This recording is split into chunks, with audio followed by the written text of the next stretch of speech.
मुख्यमंत्र्यांच्या दिल्ली दौऱ्यावरून आता राजकीय वर्तुळामध्ये चांगलाच कलगीतुरा रंगलाय। देवेंद्रजींना महाराष्ट्राची सेवा करू द्या असं अमृता फडणवीसांनी म्हटलं होतं, तर देवेंद्रजींना दिल्लीला का पाठवता हा सवालही अमृता फडणवीसांनी उपस्थित केला। तर मुंबईतल्या बंगल्यातून दिल्लीतल्या बंगल्यामध्ये जायचं असा टोला राऊतांनी लगावला। हळूहळू वहिनी साहेबांनी मानसिकता केली पाहिजे असा टोला देखील राऊतांनी लगावला।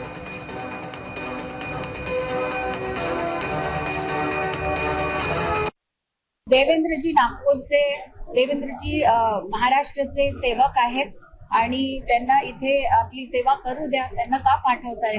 करू द्या सेवा।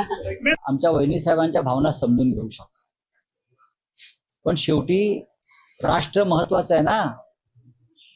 RSS साठी, संघासाठी, भाजपसाठी राष्ट्र प्रथम आहे आणि मोदी प्रथम आहेत। जर मोदींची इच्छा आहे, जर राष्ट्राची हाक आहे, साध आहे, तर भले भले लोक यशवंतराव चव्हाणांपासून देशाच्या सेवेला गेले आहेत ना। इकडल्या बंगल्यातून दिल्लीच्या बंगल्यात जायचं आहे, पुढे काय? मोठ्या बंगला मिळेल, खूप मोठा बंगला मिळेल।